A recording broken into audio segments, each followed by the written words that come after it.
Welcome in to RinkWise. I'm your host, Evan Marinofsky. The prep season done. It's over. Pat, we're done. There's no more. I mean, they're just off into the abyss we go as the prep season comes to an end. That's Pat Donnelly. I'm Evan Marinofsky. Pat, how you doing?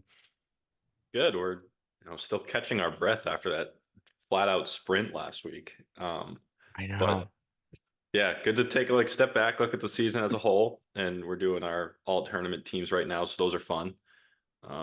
Yeah, it's a crazy week. Yeah, and what's funny is you mentioned the sprint because the sprint really started the week before last week at the end, where it's like, all right, regular season's coming to a close. You got to kind of step on the gas a little bit, push through. Um, and then when Sunday ended, Monday, I woke up Monday, like, all right, I can chill for a couple days. And it's like, nope, no, you can't, because there's a lot of stuff going on. You also have the MIAA, which is continuing its playoffs. So we got a lot of stuff going on there. There's New England regionals this weekend for because like this Massachusetts does their state tournament in November. New England does it after the high school season ends. And then you also have I think Massachusetts States this weekend for 13s and 14s. But my focus is the MIAA from here on out. That's kind of my focus the next couple weeks. But we're here to recap what happened on championship day and react to it. If you haven't gone and looked, we have videos on both the boys and the girls reacting to the bracket itself, reacting to the quarterfinals. So we're not going to talk a ton about what happened in the quarterfinals. We can dive into the semis a little bit, but our big focus today is the champions because there are 5 new champions and 1 repeat champion from last season. And just kind of, I was at Harvard. You were at Nobles. I know when the schedule dropped or when the sites dropped for where each tournament was, I heard about girls at Nobles before I heard about boys at Harvard. So I'm like, oh, lucky. Like Nobles is close by to both of us. Lucky. Like I'm gonna end up being in southwestern Connecticut. I know it. And then when I got Harvard, I was like, man, Harvard's a good place to be. Nobles, tough rank. What was Nobles like? Hosting because Nobles has a tough time hosting a regular season game, let alone 3 championship games. Yeah. First off, I'll start with the crowd. The crowd in all 3 games was awesome, especially in the Mm-hmm. Elite Eight because Nobles was playing. You were going 3 or 4 people deep standing at the glass. Um, and so it was kind of a great atmosphere and stuff. But other than that, we've talked about Nobles Rink before. A little tough to get around in some spots just because how packed it was. Us trying to work, the Wi-Fi Nobles is just a total dead zone and everywhere on the campus. If I'm trying to leave after a game and if I'm going right back to my apartment, I know the way, but if I'm going somewhere else and trying to get directions, I have no hope of getting any directions until I'm back on the main road. Um, and so for us, trying to work with hit or miss Wi-Fi in the rink, it was a little frustrating. But all in all, it was good. We were fortunate to get there first thing in the morning because small school was at 11, showed up around 10:30, 10:45. And so that was before most of the basketball started because Nobles was hosting NEPSAC girls basketball championships also on Sunday, Hell of a which day for Nobles. yeah, doesn't make a whole lot of sense to have both at the same time in the same place. But again, we're nitpicking. It was a great event. And next year, I'd be interested to see where it goes because Tom Reeser said that it goes east-west every other year. So hopefully next year in the West isn't too far. I know last year at Taft might have been hard if we had to do that this year. It's It's a long way. a cool 2.5 hour drive, I think, from here. But it was fun. Yeah, I agree with you. I'm surprised, like the boys did it at Harvard this year. They had St. Anselm last year. I'm surprised they don't do it with the girls at a college as well. I'm surprised they don't do it at a Metro Boston college. Yeah. Because again, and I said this to you via text, like ideally, when you play prep hockey, you hope to someday play college hockey. And when you're at a college rink, there's more places to watch. Scouts, college coaches might be more inclined to come, especially if it's local. So a lot of schools can cut, right? If you do like Metro Boston, think of all the schools around here, Yep. plus the Connecticut schools, plus New Hampshire schools, sort of halfway between those. It's the same with the boys. Like it was at Harvard on Sunday. There were tons of colleges from I saw, St. Lawrence, I saw Colgate, I saw Connecticut schools. Now, again, those guys are probably going to get to wherever it is, but I just think having it in a central location like Boston, where it is somewhat halfway between everybody, is a good thing. I know that's biased because we live around there, so it's like, oh, of Yeah. course we want that. But I genuinely do. I would not be saying that if I was living in like southwestern Connecticut or upstate New Hampshire. Boston's a good place, or at least Metro Boston or somewhere around there at a college rink. I think is a good way for that to be. Yeah, and you even look at it for the players, like especially like the experience of playing in a college rink, whether or Mm-hmm. not you're going on to the next level. Like that's just like even if you do have a Division 1 commitment, that's still a pretty cool experience, I would imagine. Like playing at Harvard, or like I talked about, like Aganis was just open last weekend. There was no Yeah. BU hockey. I don't think they had any concerts or anything. Aganis would have been right there. Walter Brown would have been right there. I don't know what Matthews was doing, but you have like Bentley nearby with a beautiful new Mm-hmm. rink. Like there's Bentley all would be sorts of awesome. yeah, and there's all sorts of places to accommodate it, like for like the experience for the players, accommodating crowds, facilitating things for scouts and stuff, and even like personally for me, um, when I'm just watching the game, writing only, like I like to kind of get up high and in the middle. I Agreed. feel like that's a good way to kind of see everything and see everything equally. So it's a little harder to do that at some of the smaller rinks. And at Nobles, you get to stand at the glass, which is low key one Yeah, of the because if worst you're places to watch a game. Yeah, because if you're Um, standing like way back in the stands at Nobles, you're blocked out by all the like the stanchions on the roof and stuff. yes.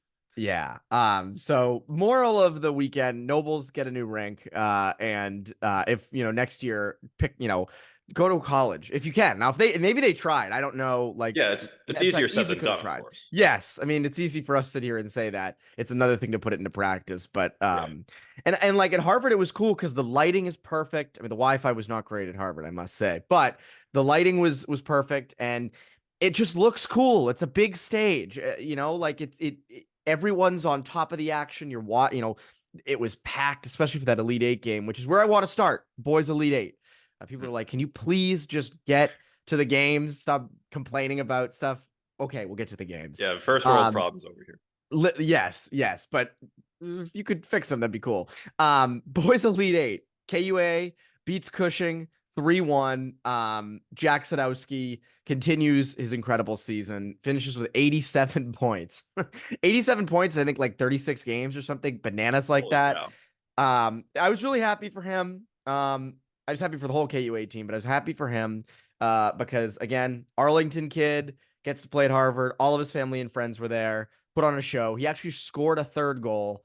They called it off. They called it off. They waved it off immediately, and then they like met. Even though there's a million video cameras and there are people shooting in the arena, and every video had it going in the net, but that's okay.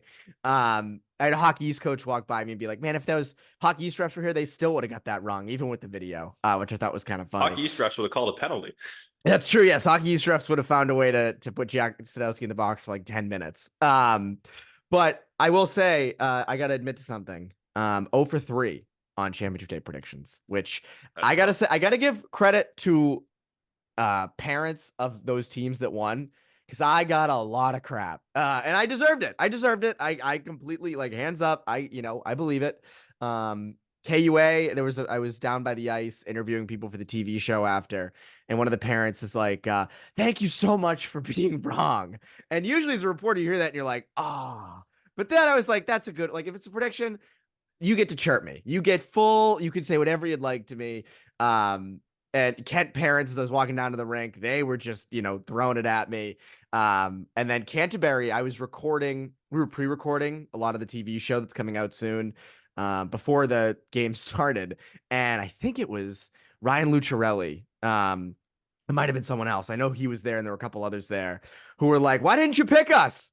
And I'm, as I'm recording, I'm like, ooh, I'm like, it was close, this and that. And then they saw me after and they were like, you could have just picked us. I was like, I know, I could have.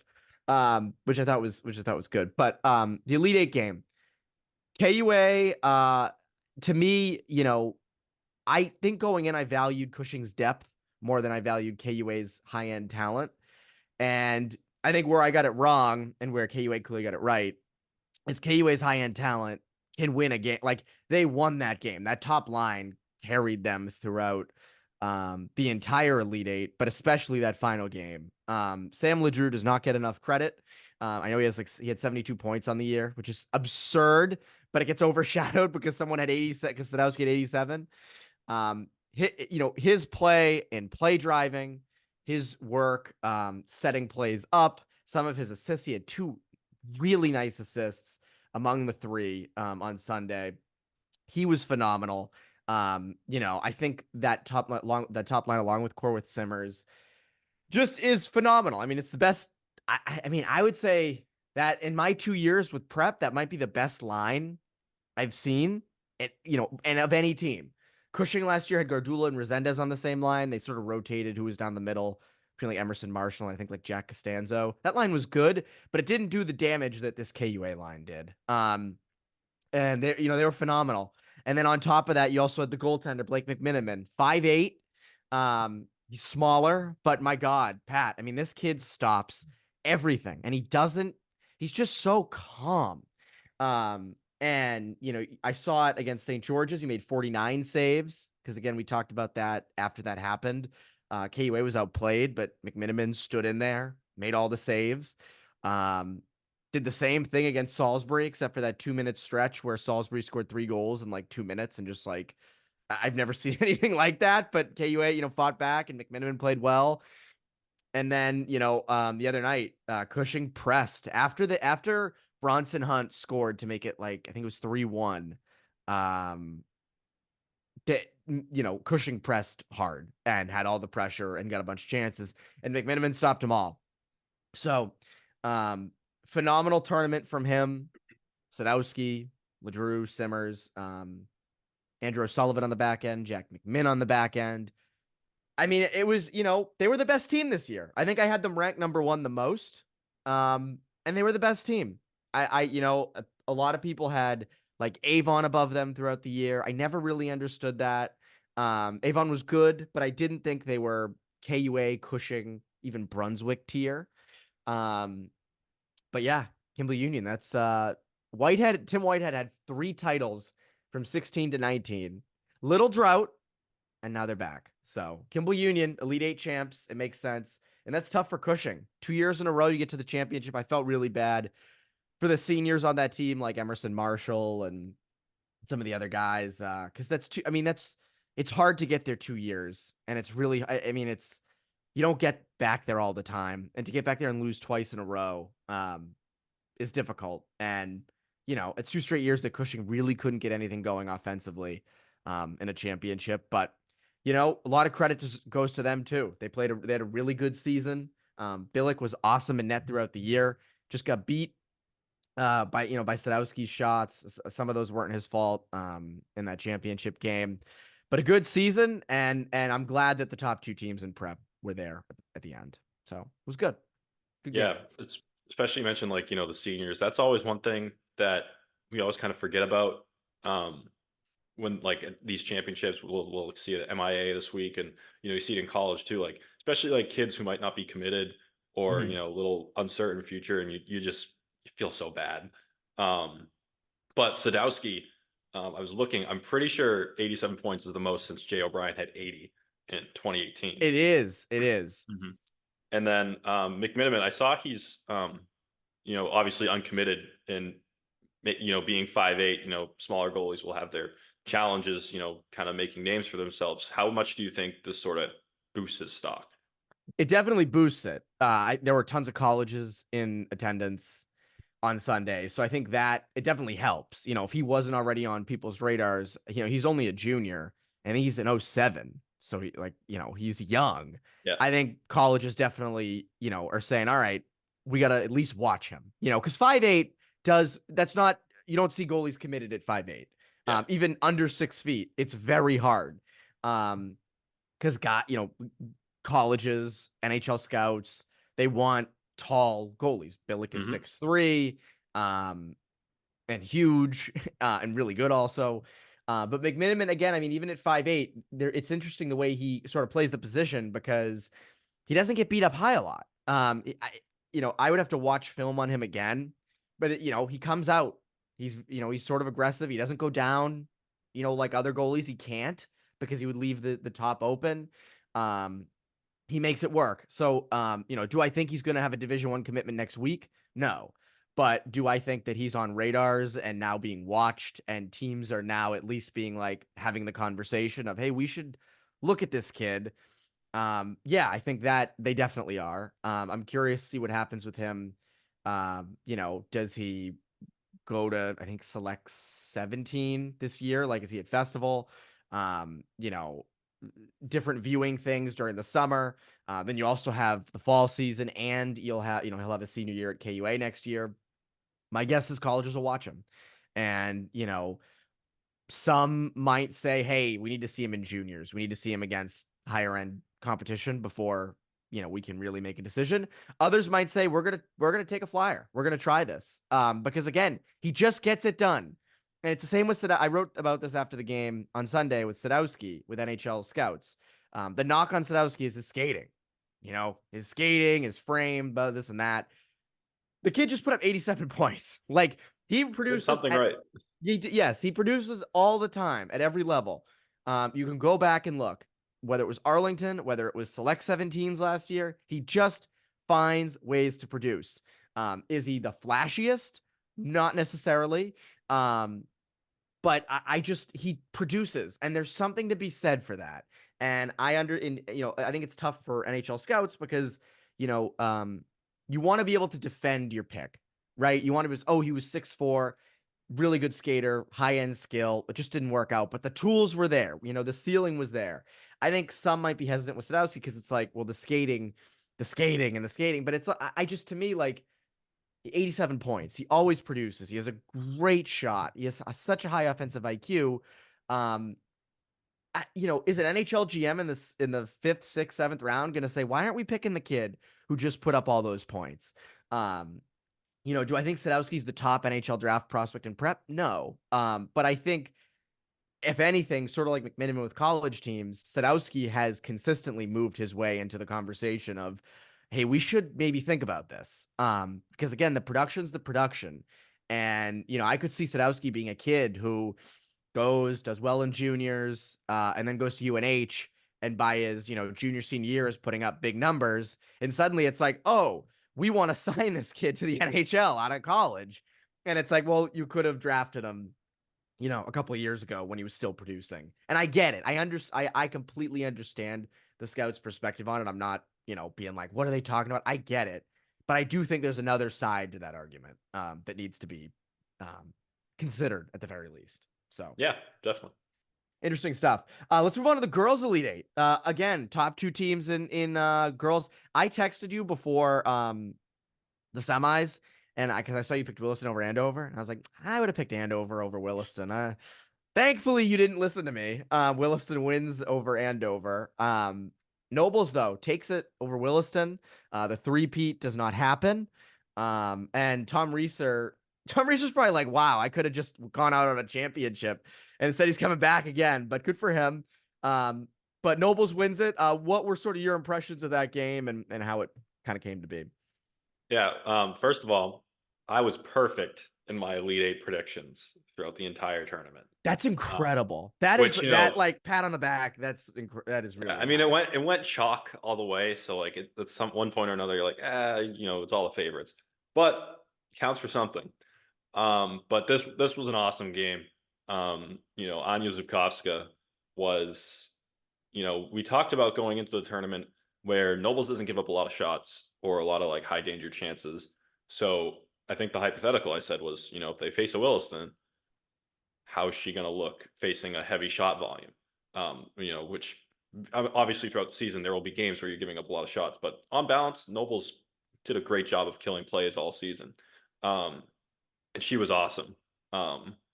Williston was really, content because Nobles kind of did what they did all season, lock down middle of the ice, tie up chances in the slot and stuff. And so Williston was putting a lot of shots on through traffic, a lot of seeing high shots. There's some second chance opportunities. And Zukowska got to all of them except one. And, just a really standout performance and very deserving of the MVP. I had her for 30 saves by my count, 12 or 13 in the third period alone. Wow. It was still, I believe when it was still 2-1, Monique Lyons had best chance of the game, maybe for anybody. Puck finds her at the side of the net. One timer, Zubkovska's there lunging over for the glove save and the whistle. It was a very, very championship winning performance. But you look at the rest of the game, the start was almost perfect for Nobles because they got an early power play. They scored on a rebound. Catherine McCool, an eighth grader who has been awesome this season. That's incredible. Yeah. Scores on a rebound. And a couple minutes later, Nobles gets another power play. You're like, holy crap, this could really get out of hand. They don't score, but they get another power play. 3 power plays early on. They don't score. They get a 4th power play. And you're like, all right, Wilson might be taking some momentum after all these kills, but if, Nobles gets one more on the power play before the end of the period, that just takes all the wind out of the sails for Wilson. Wilson made the kill again. So you're like, all right, going to the second could really turn the tides. But it was like the second, I think, is when Wilson really started to pick it up. Because I think Nobles, like I said, got the start they wanted, especially with that early goal. And, power plays and penalty kills make it hard, especially back to back to back to back. Makes it hard to, especially teams that roll their lines, trust all their lines, and, not everyone's playing power play and penalty kill. So it's kind of hard to find rhythm. But, in the second, Wilson, I thought, started to click. Late power play, chance to tie it up going into the third. And it's a net front scramble. Where's the puck? Nobody can find it. And Sophia Levering comes out of absolutely nowhere, finds the puck, and skates it out herself. Ton You of sent space. this to me. I was shocked at this. Yeah, it's a 2-on-1, and just effortless top left corner wrist shot. Like I there's no other way to describe it other than just cold. It was ice cold, just ice in her veins type of play. So Nobles has a 2-1 lead going to the third, and Lions has that chance at the start of the third, doesn't go. And then moments later, Olivia Maffeo, who has done what she's done all year long, makes it 3-0, leads the rush. Nobles is changing off. She's like, all right, I'm just going to head the puck up. Beats a defender one-on-one, chips it over, top shelf. And, Riley Stalker gets Wilson on the board late, but kind of by then, it was Nobles was kind of doing their thing and shutting them down. And yeah, like Wilson never really got a chance to pull the goalie. Nobles just kind of, it was kind of textbook at the end of the game. Killing time, getting it in deep, forechecking, kind of what they've done all season long, especially, the first goal.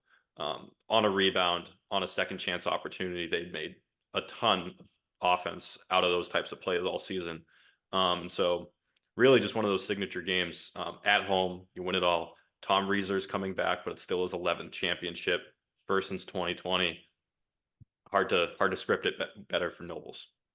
A couple things. Anya Zubkovska, incredible season. Obviously, great defense in front of her, but really held her own, especially against tough Williston team. Is she committed? Yeah, she's going to Brown next year. That's what I thought. That's what I thought. I looked her up on Instagram and she didn't have the school in her bio, so I was like, that's interesting. I thought she was committed to Brown. She continues her great season. Were you surprised at this result? I know you picked Nobles, but in the way in which they won, were you surprised? Yes and no. So in my predictions, I said, if anyone's going to be able to shut Wilson down, it's Nobles. I think Nobles is the best team Wilson's faced all season, and Wilson's the best team Nobles faced all season. Both, Nobles obviously had the better goal differential and scored more total goals all season, but I would say Wilson's offense is definitely more explosive, especially when you have the top line reunited with Lyons, Curtis, and Carroll. Just the way they were playing in the first 2 games, you look at Nobles and, Maffeo, great do-it-all defender, kind of grabs a lot of the offensive headlines on the blue line. So you're like, all right, it's going to probably fall to Sophia Levering and Jamie Griswold, who played fantastic shutdown defense to just sort of keep things to the outside, use their sticks, use their skating to, kill plays and then get transition the other way. So in that aspect, I wasn't surprised because I thought Nobles had the best chance of if anyone's going to shut down Williston, I think Nobles could. But I was surprised that, I think part of this goes to the first period start that Nobles had, especially getting 4 power plays, getting a ton of zone time and stuff, and really not letting Williston get a chance to build momentum and roll their lines and get to their game. I was expecting it maybe, a little more back and forth, a little more like maybe goaltending duel, where just comes down to which perfect chance is going to sort of like, you know, like if you saw the women's Beanpot Championship this year, where it was 2-1 in overtime, it was really tight, back and forth the whole way. BU ties it late, Northeastern wins it early with a perfect play. I sort of like saw that type of thing, just back and forth goaltending and timely goals, and didn't really get much of that.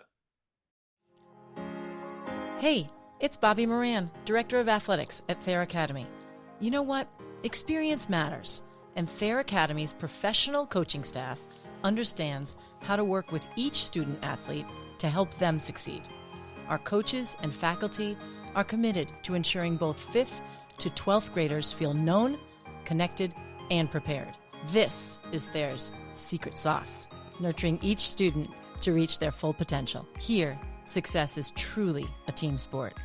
Are you ready for your child to take the next step? See what Thayer has to offer at thayer.org. That's THAYER.org.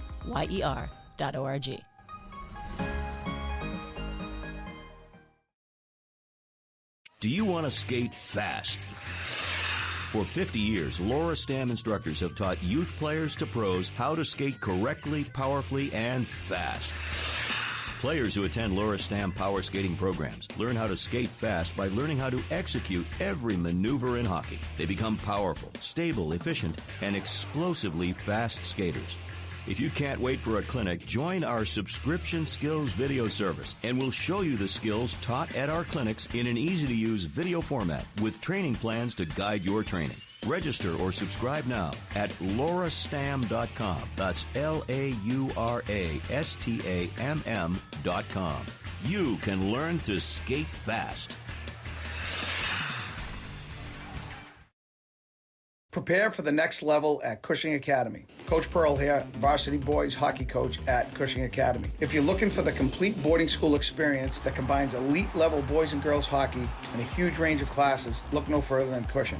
With a program that has produced more than 70 professional and Olympic athletes, there's never been a better time to prepare for the next level with the Penguins. Visit Cushing.org to register for a tour of the Cushing campus today. Roll Pens.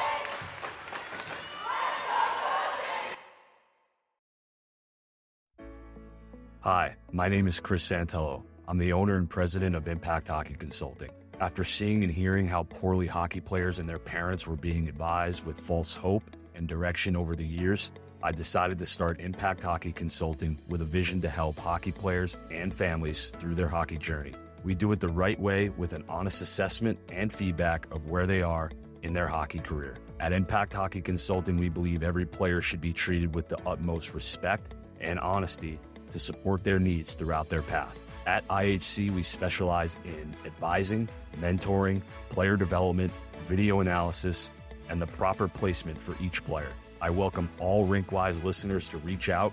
I'm eager to hear from you and learn more about where you are and want to be in hockey. Please visit our website, impacthockeyconsulting.com, to set up a call today. So again, both Elite Eights, top 2 teams. I mean, that's kind of what you hope for. Obviously, everybody loves an upset. Everybody loves a Cinderella team, an 8 seed going all the way. But it is fitting to have the top 2 teams play each other in the championship, and you kind of get to see, who wins. The number 2 seed won in the boys, and the number 1 seed won in the girls. Moving on to the large school, start with boys. Kent wins 3-2 over Dexter. I was surprised. Not so much at Kent winning. Kent, looking at it, I think all 3 of my championship picks were hard. I mean, clearly it didn't work out for me, but I strained over each pick. Because Kent, I think, has just as good of an offense as Dexter. And Dexter was the better team for most of the game. Dexter had a lot of chances. But they controlled the play, but there were just times where they just couldn't get that chance. Like they had chances, but they couldn't get inside ice sometimes. Sean Leach almost scored a beautiful goal that I thought was going to blow the roof off the place. Because again, Dexter's close to Harvard. A lot of Dexter people were there, which was awesome to see. But again, I think Dexter chased Kent the whole game. Like Kent, I think, scored the first, if memory serves. They scored, they were up 1-0, 2-1. And then Gio DeJulian, who has, I almost want to say he's underrated because he doesn't have the numbers that like Sadowski or LeDrew have, but he still has, I think, almost 50 points.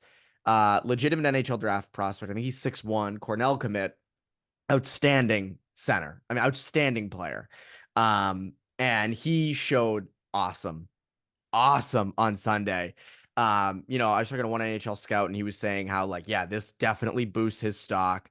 Because again, you show up in a championship game like that. DeJulian scored with 47.9 seconds left in the game to make it 3-2. And Dexter had tied the game with like 5 minutes left. So I was like, all right, Dexter's coming back. Like, momentum had swung in their favor, but DeJulian just went the other way. Nice turnaround, just fought hard in the slot. Turnaround shot, beat Colin Davis to his right side. And, that was DeJulian's second goal of the game. And, again, like we talked about Sadowski and McMiniman raising their respective stocks for college and for the NHL draft. Obviously, DeJulian is committed. Thankfully, it'd be wild if he wasn't committed. But for, in terms of, for him with the NHL draft, I think this definitely boosts his stock. I think he moves into the, if he was a maybe as a late round pick, I think might be near a definite for a late round pick. Again, we don't know what the draft. There's teams can like players and still not take them, especially in those later rounds. Like after the third round, I think everything's sort of you're taking flyers on guys. But he moves into I would expect him to be drafted. Whereas before it was like, well, he could be, but we don't know. Whereas now, to do what he did on the big stage, and he had 5 goals over Kent's 3 games in the Elite 8 tournament. So he was outstanding. Owen Mahar was outstanding. He had 8 points over those 3 games. He was great. Teddy Malgrave is an outstanding shutdown defenseman. Just phenomenal. It's tough because guys like Teddy Malgrave get looked over a lot because they're not flashy. He kind of falls in the same category as like Dylan Hunt, where these kids from Milton who, great defensive defenseman. Hunt put up a lot of points this year, but, Malgrave, I think, had like 20 points and I forget how many games, but just so good in their own zone, so responsible leaders. Malgrave fits that. He's a St. Lawrence commit. So Malgrave was phenomenal. I had him in my all tournament team. And it's a big win for Kent. Kent's now won 3 of the last 5 large school championships. I was talking to Dale Reinhardt after the game. And he was saying how, it's huge to win these. Now the next thing is, can we get into that Elite 8 tier? Now I thought this year could have been the year for them. In terms of moving into that Elite 8 tier. I know you and I talked about that when we were making our predictions, because it was like, all right, Kent's a 5 seed. That's low. They could easily go deep. And, I think with the roster they had this year, they were good on D. Aiden Hopewell, found his game at the end of the season and was phenomenal in the final. I think at 36 saves.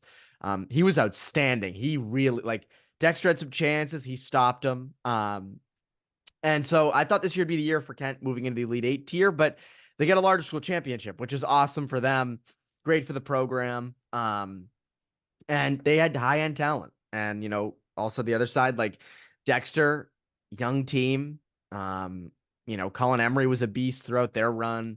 Colin Davis and Net was really solid throughout their run. Just couldn't get that final goal and couldn't really beat Hopewell enough on Sunday. And, that was that. So good win for Kent. Not surprising. I know, most people are like, oh, a 5 seed won. That's crazy.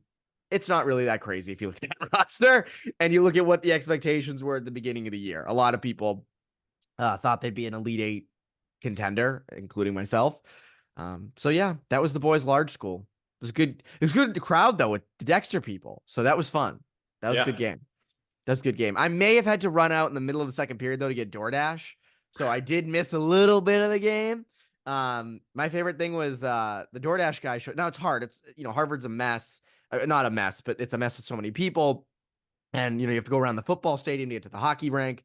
And so I just set, the pin for like that, between the football stadium and the hockey rink. And so they wouldn't let the DoorDash guy in. So to the like facilities. So he pulled over next to the football stadium. As I run up, he's taking a picture of the football stadium. And so my guess, he was either saying to me, like, I'm at the football stadium, come here, or he was going to put my food down at the football stadium, just and take a picture, like, here's your food, just a bag of food outside the football stadium. Like, I'm glad I got there when I did. But so that was a little bit. Also, concessions at these games would have been nice. Would have been nice to have some concessions, but again, we're nitpicky here. So that was the boys' large school. Good game though, really good game. Closest of the three. Yeah. Hey, Noble's had a little like snack table going. They usually do. Lucky. Yeah. And, I mean, so I just like kind of lived on my granola bars all day, but I brought an apple and an orange. I felt so healthy. I was like, man, this is perfect. Apple low-key has more energy than a cup of coffee. You know that, right? oh yeah, you said that to me many times. Yeah, I I can't was on stop an saying Apple it. kick in like late fall, winter, especially after you said that. And then like they've kind of gone out of season. Like they I don't look the know. greatest at the stores anymore. So just back to like the bananas and the grapes. I have the Honey Crisp at Stop and Shop. They taste like garbage this time. They're awful. Yep. But anyways, back to this. Girls large school. BB&N gets past Dexter 1-0. Tough day for Dexter. But good for them for both. You know what? Good for Dexter though for caring about their girls and their boys teams, because BB&N's a different story. BB&N's girls team is phenomenal. The boys team has been really bad for many years. So credit to Dexter for caring about both teams as much as they do. BB&N though wins over Dexter in the large school 1-0. What did you think of that game? What stood out? What surprised you? So, I mean, what stood out first and foremost was Alexa Karen, the goalie. Yeah. From Drake. She's a Stonehill commit. Looks like a huge get for Stonehill right now after the season she's had, and even like the career she's had at BB&N. Good numbers all throughout this year. In the regular season, I haven't seen updated stats after the playoffs, but in the regular season, career high 950 save percentage. Pretty good. And obviously Okay. a signature 33 save performance by my count in the large count. She was awesome. So what surprised me was, I picked Dexter going in, maybe a little bulletin board material for BB&N. That was the first large school pick I got wrong.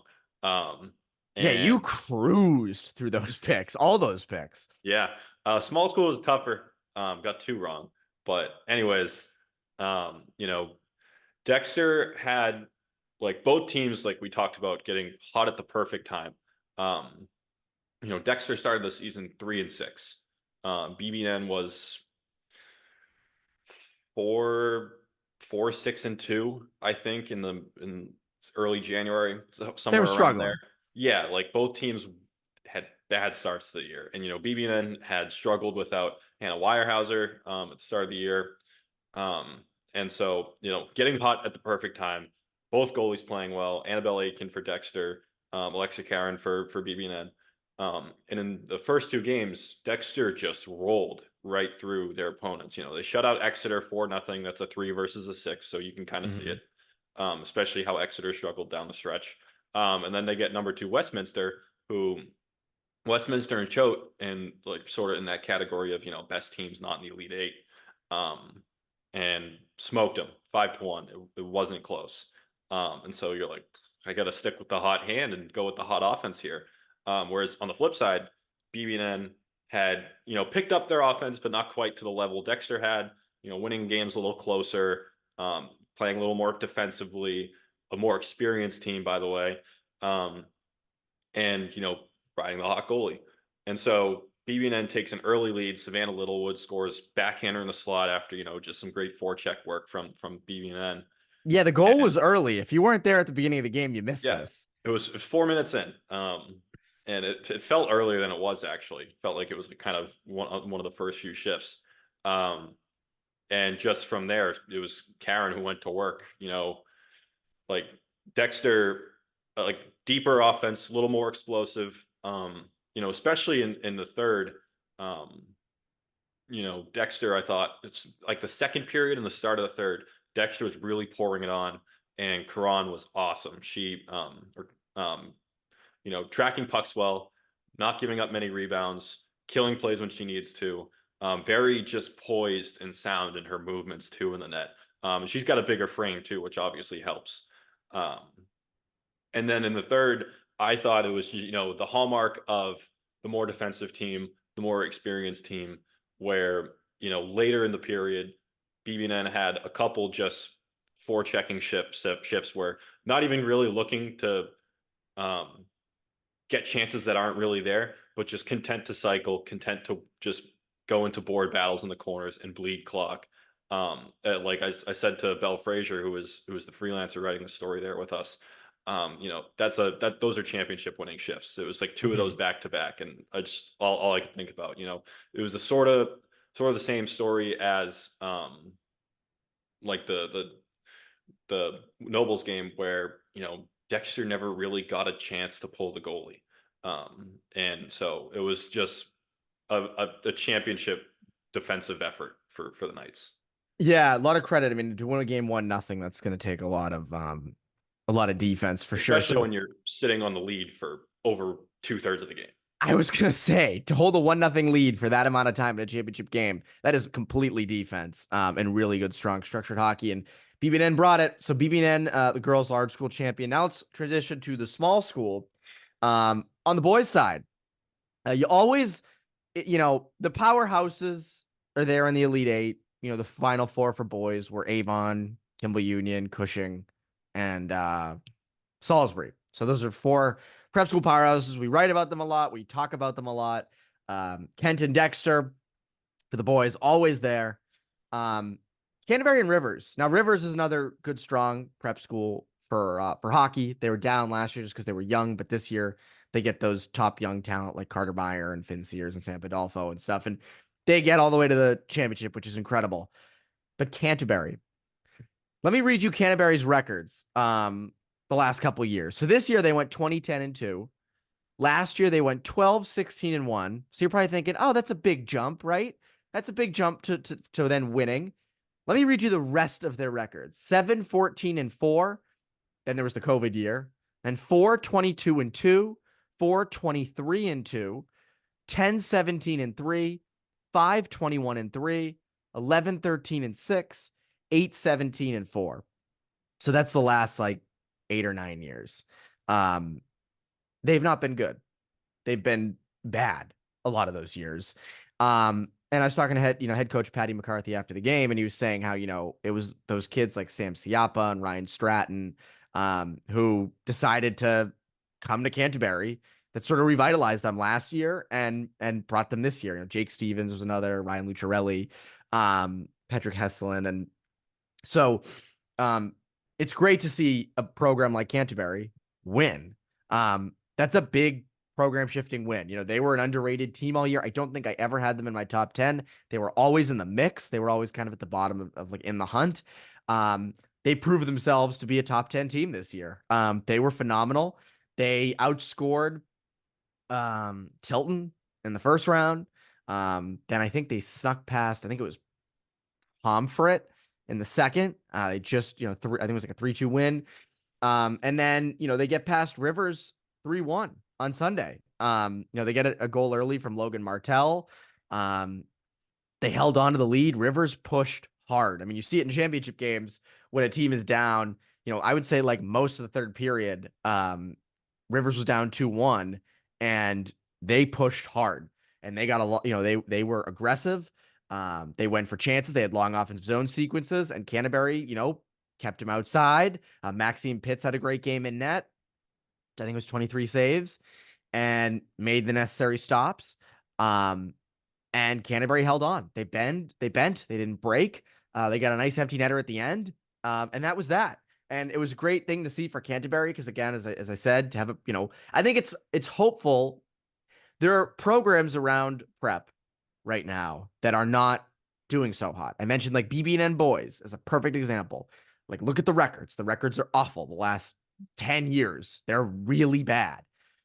Canterbury was that same kind of they had a couple years in there. I mean, they had a 10-win season in 2017. They had 12 wins last year. But for the most part, they were well under 500. And I think it's encouraging to see that, I don't know what happened behind the scenes in terms of, did they start caring about boys hockey more? I don't know. But they figured it out. They figured it out. And now Canterbury is somewhat of a destination. And now it's like, oh, I think for kids who are looking at prep schools and they, if they live in the Connecticut area or, there's a lot of kids from New Jersey and New York on that team, they might say, oh, Canterbury's a good team. They just won. I want to go to Canterbury. And so I think this does a lot for their program. This builds things up for sure.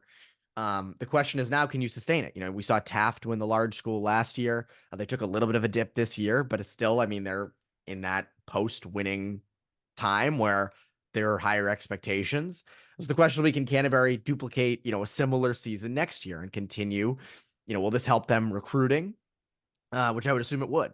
So to me, that was the story of that game, was Canterbury's rise as a program. I think even if they lost that game, it's still a big deal for Canterbury to even be in that game. One other person I want to give a big shout out to is Jason Delahoy, the goalie for Rivers. He was phenomenal. I mentioned you, Rivers was aggressive in that third period.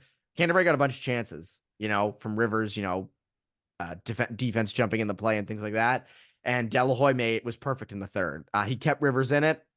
Obviously didn't get the win, but he kept them in it. And he's 5'7", 5'7", and that kid was standing tall. So a lot of credit to him. But again, the most credit goes to Canterbury for pulling out the win. And I think it's, as I said, it's a hopeful thing, I think, for other prep school programs, hopefully, who look at them and say, oh, we're not doing so hot. Canterbury did it. We can do it too. So I think that was the big takeaway from that.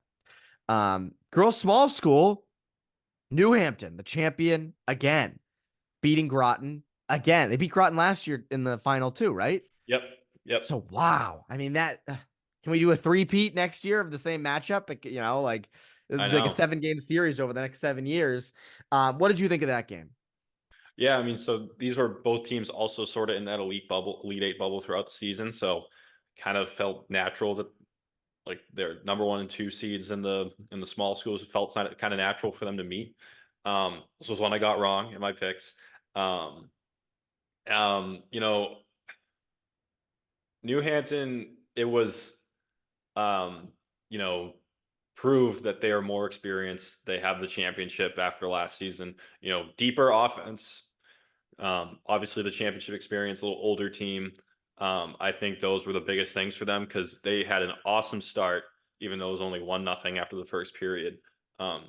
Groton didn't really get to their game and, consistently sustain some zone time until like sort of getting through the second period and kind of early in the third.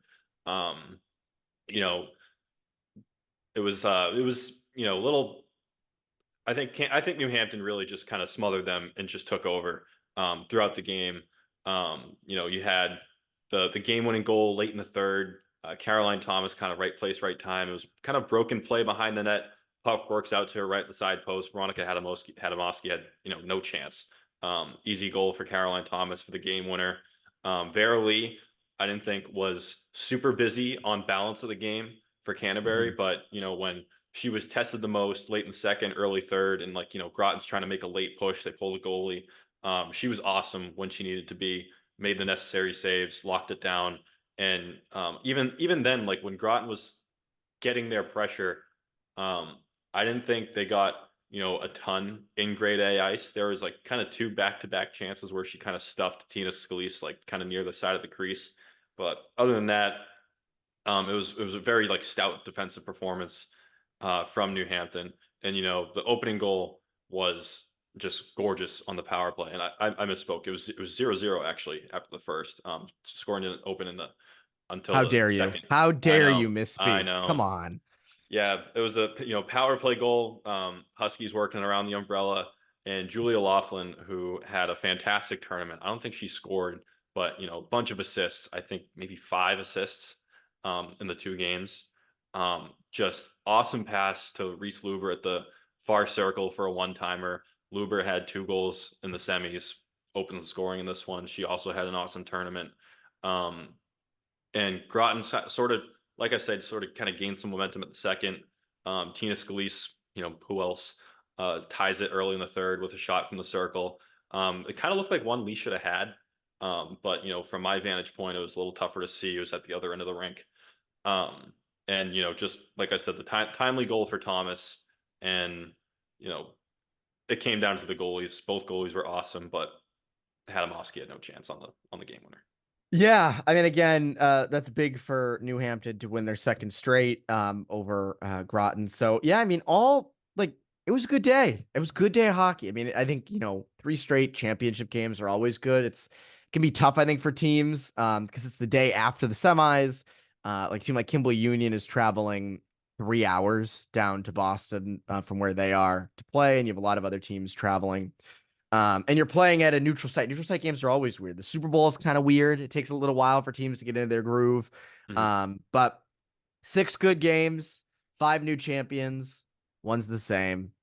Sorry, I don't mean to diminish. New Hampton's ahead. No, New yeah. Hampton's here. Everybody And- else is here. So credit to them. Yeah, and it's like kind of like we said for like Alexa Karen in BBN, where she was like just when you look at the goalies, she was busy all season. Looks like a great get for Stonehill. You have Vera Lee, who's a UNH commit, faced the most shots of any, I believe the most shots, up there of any small school goalie. That's incredible. And 9-1 save percentage in the regular season. So not sparkling, but got the job done, was at her best when she needed to be. You look at the other end, Veronica Adamowski was great all season, was there for her team in the end, but unlucky. And someone who's uncommitted too, be really interesting to see. She's a senior too. So yeah, I mean, again, I would assume there were a lot of colleges there on Sunday. Yeah, from what I could see in my little corner of Nobles, I'm sure there were more like hanging around. In the small game, a couple of Yale jackets. I think a Sacred Heart jacket. So kind of interesting to see there. Yeah, no, 100%. Scouted well, and boys was the same. A lot of schools from a lot of places. Obviously, Harvard was there because it was at Harvard. Are you ready to elevate your game and education? The New Hampshire Mountain Kings program is a new and unique hockey experience located in central New Hampshire. The ownership group operates the newly renovated Tri-Town Ice Arena in Hooksett, New Hampshire. The arena is the home of the North American Hockey League New Hampshire Mountain Kings as they compete in their inaugural season. The New Hampshire Mountain Kings Academy and Mountain Cat Academy were created with a desire to enhance the typical hockey academy experience for both male and female participants. In 2024, the Mountain King Academy will have teams competing at the U14, U15, U16, and 18 levels, while the Mountain Cats will compete at the U19 level. The students will attend school in person at Bishop Brady High School and stay in secure dormitories with meal plans at NHTI and Concord, New Hampshire. For information on how to become a Mountain King, contact them today at info@nhmountainkings.com. Again, that's info@nhmountainkings.com. Do you want to become a better hockey player this summer with Paul Vincent Hockey? Since 1972, Paul Vincent, currently the head skills instructor of the Florida Panthers, has been developing NHL and college hockey players. Paul Vincent stands by his saying, there's always room for player development. Players such as Patrick Kane, Jonathan Taves, Keith Yandel, Matt Grzelcyk, Patrick Sharp, Adam Oates, and many more have trained with Coach Vincent and his staff and have outstanding results. Join Paul Vincent this summer at one of his 4 Massachusetts locations, Canton, Saugus, Middleton, and Falmouth on Cape Cod. To reserve your spot today, go to pvhockey.com or call 978-807-4070. That's pvhockey.com or call 978-807-4070. Paul Vincent is ready to get back to work this summer. Are you? For over 20 years, Eric Nate's Euro Hockey has been helping hockey players of all ages develop their individual skills and improve on all aspects of their game. Through structured drills and innovative training equipment, Eric Nate's Euro Hockey's intense on-ice instruction challenges each student to be the best at their ability.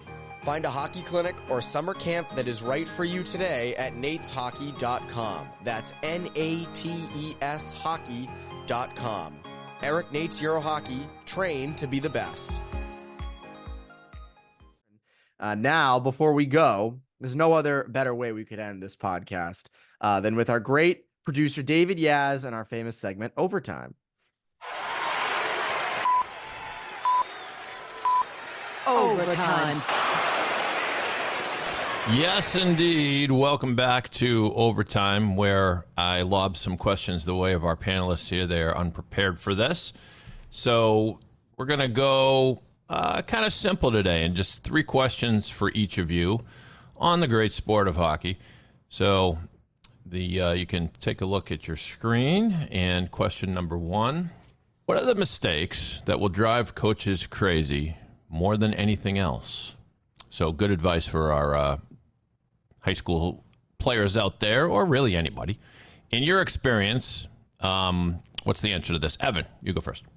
Ooh, I would say the mistakes that will drive any coach crazy, you pass the puck in front of your own net. That's always a no-no. I know that, sometimes it can work out, but when it goes wrong, it goes wrong. It's very easy to critique, and so I would say passing the puck in front of your own net is always a no-no, or sometimes mostly a no-no, and coaches always hate it. Good one. Pat, your thoughts? Yeah, I would sort of fall in the same line, especially where, turnovers, everyone loses their mind over turnovers. And, if you're hemmed in your own end, you get a kid trying to make a play, maybe trying to do a little too much, turns over, it's in the back of your net, off the glass and out. That's all you need. Don't be a hero. I'll add another just for fun. I'll add one more. Vinny. When a player tries to go end to end and take it through like 5 people and it doesn't work, like it works like 5% of the time. And that's when you see the highlights, but the 95% of the time that doesn't work and it gets broken up. Play either goes the other way or it just dies and you miss out on an offensive zone sequence. Coaches also hate that too. I would say too, it's tough because it's way easier said than done, but a lot of kids, when I played, I did the same thing. You don't think you have as much time as you really do. Mm-hmm. You rush, you make a bad pass, you don't put it tape to tape, you never pick your head up. A lot of times you have way more time than you think you do. Yes. Take the extra second, pick your head up, find the good pass, because again, easier said than done. There are some plays where you're like, oh man, that was there. All right. Question number 2. Do you have a puck that you keep as a souvenir? And if so, what is the story behind it? Pat, would you like to begin on that one? Yeah, I have a couple. There's one that I have that's like kind of really cool. I just found it like walking through Walter Brown at BU one day.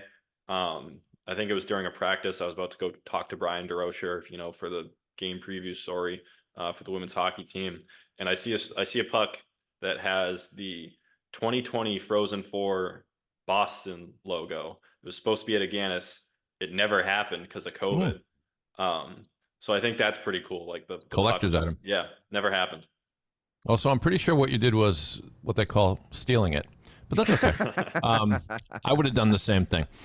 Evan, you got any pucks in your collection? There are 2. One was the other day. I went up to the press box for the Elite 8 game at Harvard, and a puck went over the glass, over the netting, and then there's glass in front of the press box. It went over that. It had a Harvard thing on it, and no one took it. So I was the last one out. I grabbed it. But my real souvenir one is a Dennis Seidenberg signed puck that me, my dad, and my sister won at a Bruins game years and years ago. It was like our section got picked. There's actually a picture of me on the Bruins Twitter or Bruins Facebook page, like holding up the puck. I can't find it. It's so old. I think it was like 2015 or 16. But it was random because you always think you're going to win the 50-50 raffle. You think your section's going to get like the Sal's pizza. Never has happened, but I have got a Dennis Seidenberg signed puck. So that was always sitting in my childhood bedroom. No, I don't have any signed pucks, but the thing is, that's the kind of thing that you got to be prepared to have somebody sign a puck, because you need one of those special, silver pens or something, right? You can't just sign it with any old pen. Yeah. No, it's gotta be even a Sharpie wouldn't show up, right? No, unless it's a colored Sharpie of some sort. I don't know. Okay, these are the questions that keep me up at night. We will move on to the third question, and it is as follows. This is the most important question for Overtime. What member of the cast of Friends would make the best hockey player? Our YouTube viewers are looking at the 6 members of the cast of Friends. Now, it's the characters, not the actors. Matthew Perry wouldn't make a great player right now, seeing as how he's no longer with us. But Evan, why don't you take the lead on this? I will say this. I never watched Friends. I am firmly a Seinfeld guy. I can't bring myself to watch Friends, but if I had to pick one, I'll go with Ross. Because the actor who played Ross, who I forget his name, he was in Curb Your Enthusiasm for a little bit. David Schwimmer. David Schwimmer, yes, he was in Curb. He was great in that. And he came off as kind of a jackass. So I will. I would assume he played a similar-ish character in Friends. That makes a good hockey player. So I'll go with Ross. The only downside would be the whining on the bench. Like, yes. Coach, when are you going to pull the goalie? That's my Ross. Thank you. Pat, your answer to this question.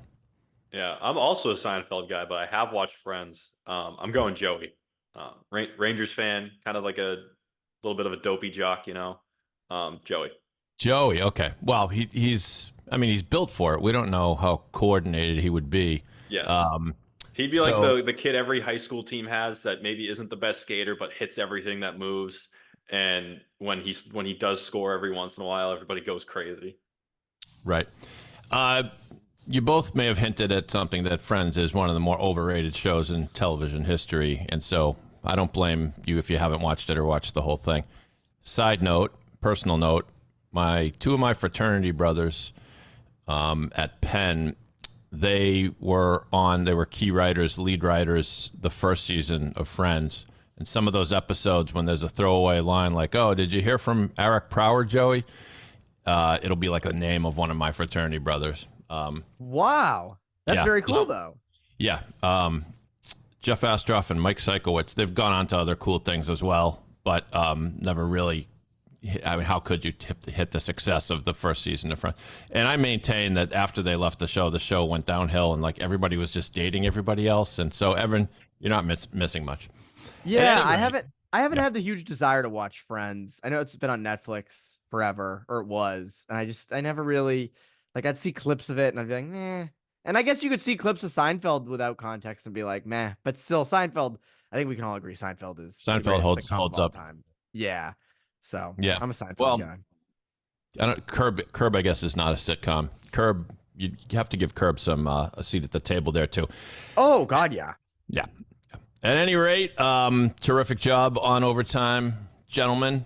You each get a packet of Chiclets. I'll send it over. The gum, not teeth that have been removed from hockey players. Thank you. Well, thank you, Yaz. As always, enlightening, great. Me and Pat both win overtime, which is fun. Yeah, I guess the listeners are the real winners of overtime, which is all that matters. We're here for the listeners. We serve you. But anyways, that's been RinkWise. We got a lot of stuff coming up. MIAA, end of prep, lots of season wrap-ups. There's a lot of stuff going on. But for Pat Donnelly, I'm Evan Marinofsky. RinkWise, the Seamans Media production produced by the great David Yaz. You New England Hockey Journal fans, have a great rest of your week.